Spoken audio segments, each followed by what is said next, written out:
Баянхонгор аймгийн Эрдэм сургуулийн хамт олонны зүгээс сурагчдынхаа эцэг эхчүүдэд зориулан хамтдаа хөгжих хоцроглон арилгах сэдэв тайлан төдирлөгийн үйл ажиллагааг зохион байгууллаа.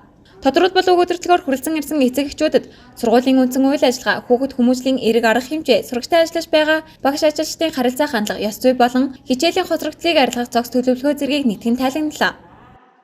Энд бас эцэг эхчүүд маань маш сайхан идэвхтэй оролцож байна. Мөн яг тэр газар дээр хөрсөн дээр сурагчдын хоцрогдлыг хэрхэн яаж арилгаад, ямар үр дүн гаргаад, ямар ажлын төлөвлөгөө бий болгож ажиллаад ихнийхүү үр дүн гаргаад байгаа юм бэ гэдэг эцэг эхчүүд нэг бүрчлэн байна. Мэргэжлийн бүлэг тус бүрийн гаргасан бүтээлийн үзэсгэлэн, судалгаа, график, дүгнэлтээр гаргаж харилцан ажиллаж бид нар өнөөдөр хэлэлцэж үндсэндээ энэ 2 жилийн хугацаанд сургуулийн хүүхдүүдийн сургуулийн хоцрогдлыг хэрхэн арилгах чиглэлээр маш богино хугацаанд үр дүн гаргах чиглэлээр эцэгчүүдээ хамтарсан хилцүүлэг хийж байгаагаар бас давуу нэгэн талтай ажил болж байна. Монгол улс коронавирус халдвар цар тахлын нөхцөл байдлын улмаас 2020 оны 2 дугаар сарын 3-ны өдрөөс эхлэн бүх шатны боловсролын байгууллагын танхимын сургалтын үйл ажиллагааг тодорхой хугацаагаар зогсоосон.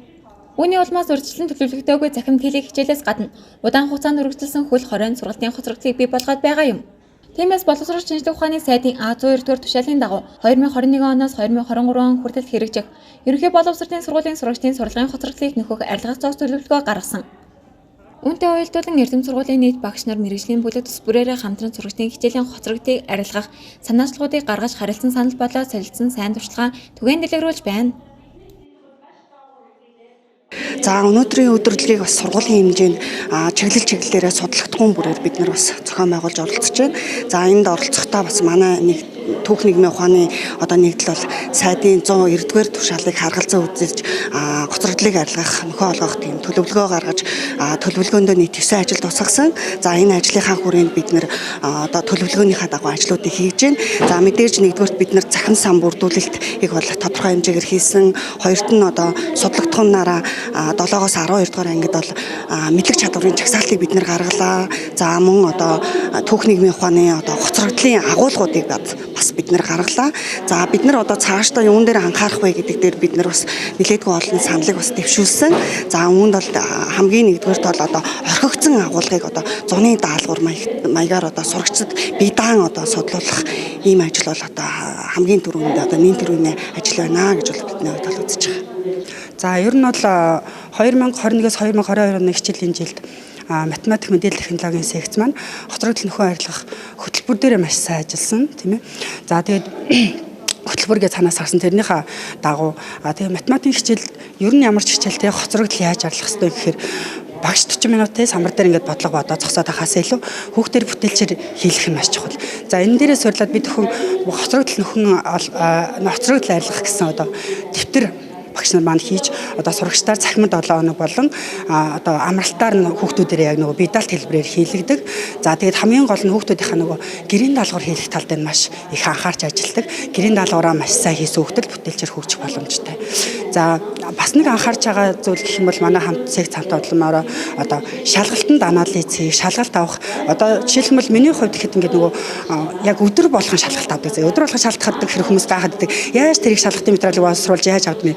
Үгүй. Энийг өөртөө маш их ажил удахгүйгээр ерөөс 5 минутын шалгалт гээд авчдаг байхгүй юу? Тэнгүүт тэр 5 минутын шалгалтын дээр яах юм гэхээр хүүхд маань яг өмнөх өдрийнхөө нэг юм уу хоёр бодлогыг бодоод шалгалт өгсөн. Тэнгүүт хоёрхан бодлого бодоод хүүхд 100 авахаар амар их урамшдаг байхгүй юу? Математик дээр хүүхд чинь хэр барагтаа 100 аваад байдаггүй шүү дээ, тийм ээ. Тэгэхээр би математикийн шалгалтын дээр 100 авчлаа гэсэн мэдрэмж төрдөг. Нэгдүгээр, хоёрдугаар маргааш шалгалт өгнө гэдэг утгаараа өнөөдрийнх хичээл хүүхдэд маш сайн ойлгодог. Тэгэхээр энэ бас их хүмүүс түгээчмээр туршлага юм уу гэж дотроо бас бодож явдаг. За тэгээд сургууль суурьсан үнэлгээгээд юу болгон дээр судлагдсан болгон дээр шалгалт авсан байгаа боловсролын газраас. За энэ үнэлгээг гараагаан болгоод бид нэр энэ гараагаа ахиулах тал дээр түрүүнд дурдсан ажлуудыг бол хийгээд тэрнээс хойш 3-аас 4 удаагийн шалгалт авч анализ хийсэн багт ер нь бол хүүхэд бүр дээр биш юм гэхэд ангиуд дээр бол дахиад гарцсан нь бол гүйцэтгэлээ хуваараа бол харагдаж байгаа. Ийм ажлуудыг хийж байна. За ингээ 2 дугаар анги болохоор түрүү жил 1-р ангид өсгөө үз дуусаагүй хөл хорионы улмаас хичээлээ хаагдсан байгаа. За тэрний үндсэн дээрээс бид нэр хүүхдүүдэд судалгаа хийгээд өсгөө цахимаараа заасан боловч 2 дугаар ангид намар өсгөө үзэж судалж амжаагүй уншиж чадахгүй байгаа хүүхдүүд их ирсэн учраас бид нэр бие даан ажиллах тасгал ажлын дэвтрийг 1-р авч ажиллуулсан. За тэр болохоор 1-р ангийн хүүхдүүдийн гоцрогдлыг болгох тийм тусгал ажлын дэвтэр байсан. Тэрийг ажилуулсан. За тэгээд 9 сарын 1-нд болохоор бид нэр хоцрогдол ажиллах төлөвлөгөөгөө гаргасан байгаа. Төлөвлөгөөндөө ерөнхийдөө 9 ажлыг гол чиглэлээр болгоод 9 ажлынхаа хүрээнд энэ үйл ажиллагаагийн зохион байгуулсан байгаа. За тэгээд 2 дугаар анги болохоор хамгийн гол ажил бол өрөөсөө унших бичих гэсэн хоёр ажил байдаг учраас хүүхдүүдээ одоо бүрэн уншуулж сурахын хүрээнд бид нэр одоо минут уншлага, бүтээлч уншлага гэсэн ажлуудыг хүлээн өдөлгөө авч тэрийнхээ дагуу хүүхд толгоныхоо уншлагыг ахиулж акцент график гарган ингэж ажиж ирсэн.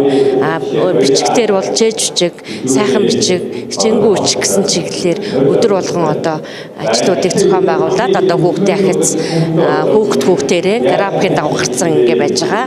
Хүүхд толгон бол одоо бүгд агсан үзүүлэлттэй байгаа.